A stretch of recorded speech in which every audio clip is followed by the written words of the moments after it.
새정치민주연합이 징계위원회를 열어서 이 막말 논란을 빚었던 정청래 최고위원에게 당직 정지 1년이라는 처분을 내렸습니다. 지금 정청래 최고위원은 말 그대로 최고위원이라는 당직을 맡고 있는데, 그러면 어제 기준자로 해서 앞으로 1년 동안은 최고위원이라는 당직을 맡지 못하고 또 지역위원장도 맡지 못하고, 그러니까 평의원으로서만 이제 당원 활동도 하고 의원 활동하고 이렇게밖에 한정이 되는 그런 상황이네요. 그렇죠. 먼저 그 새정치민주연합 당원을 보면, 당규를 보면 징계가 5가지가 있죠. 가벼운 순서로 1번을 친다면 뭐 경고, 그다음이 말씀하신 당직 자격 정지, 이번에 그 정청래 의원 여기에 해당했죠. 그다음에 3번째가 당직 직위에, 4번째가 당원 자격 정지, 5번째 제명. 그러니까 5가지 중에서 2번째에 해당하는, 어떻게 보면은 이제 경징계에 해당할 수는 있겠지만, 말씀하신 것처럼 최고위원 자격직을 이제 정지가 됐고요.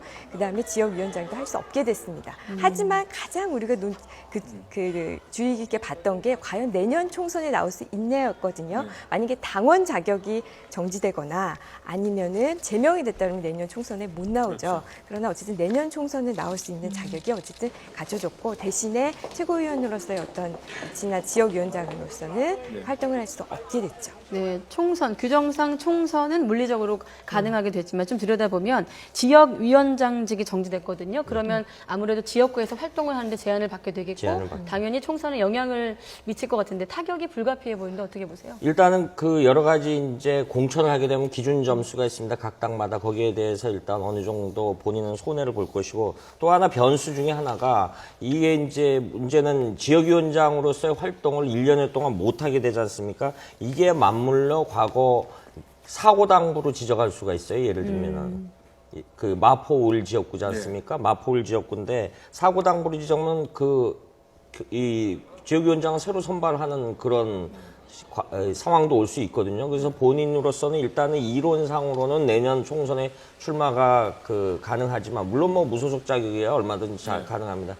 하지만은 이런 변수를 차기 선거 즈음에 가서 당 내부에서 어떤 선택을 할지에 따라서 좀 변수가 약간 있겠죠. 지금 뭐 공천 얘기를 하니까 다른 공천 얘기를 해보죠. 지금 김상곤 혁신위 체제가 이제 출범을 했고, 오늘 뭐 기자회견을 내서 혁신에 대한 큰 틀을 밝힌다고 하지 않았습니까? 네. 그런데 이제 벌써부터 호남 중진 물갈이론, 뭐 486 세대 물갈이론이 나오고 있는데, 이 공천 문제가 이제 계속 불거지는 거 아니겠습니까? 예.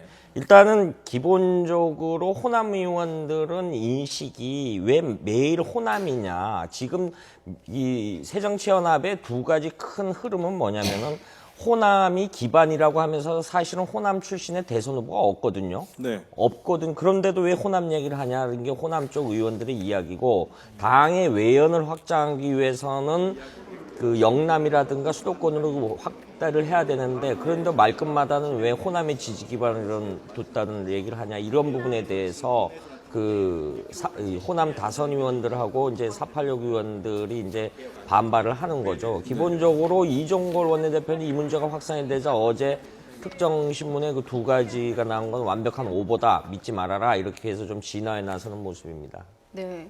어쨌든 뭐 아직 혁신위가 구성되지도 않은 상황인데도 이런저런 말들이 많이 나오고 있는 상황이고, 오늘 공식 출범할 예정이지 않습니까? 선결과제 한 가지를 뽑으려면 어떤 게 가장 중요하다고 생각하세요, 김주환 기자? 일단은 당내 화합이 되겠죠. 이제 김상곤 전 교육감이, 물론 뭐 손학규 전 대표도 이제 좀 영입해보려고 노력을 하는 것 같고요. 그런데 지금 기본적으로 본인이 가진 스탠스에서, 이념적 스탠스에서 스펙트럼을 오른쪽으로 많이 옮겨야 되거든요. 그럼 이제 본인의 입장에서는 본인이 기준적 이념 스펙트럼에서 왼쪽 편에 있는 지지 세력들로부터 반발이 받을 수 있고요. 지금 상태로 하면 지금 말씀하셨던 벌써 출범도 안 하자는 당내 논란이 있죠. 그래서 본인이 중심을 어느 방향에다 주고 이끌어갈지, 그리고 결과물을 내놨을 때 이것이 과연 당내에서 얼마나 받아들일지, 이것 또한 이제 굉장히 출범할 때부터 고민이 많겠죠.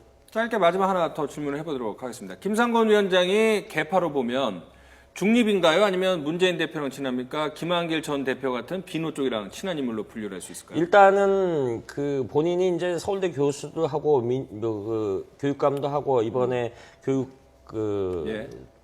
도지사 출마했다 공천을 못 받았으니까, 이념적 성향으로 보면은 문재인 대표와 좀 친밀도가 있지 않느냐 이런 분석이 많습니다. 그러니까 뭐 혁신위에서 앞으로 뭐 이제 걸음마 단계이긴 하지만은 어떤 그 혁신적인 말 그대로 혁신적인 안을 내놨을 때 이 계파별로 또 받아들이는 온도 차이가 있을 것 같기 때문에 좀 순탄치 않을 가능성도 있어 보입니다.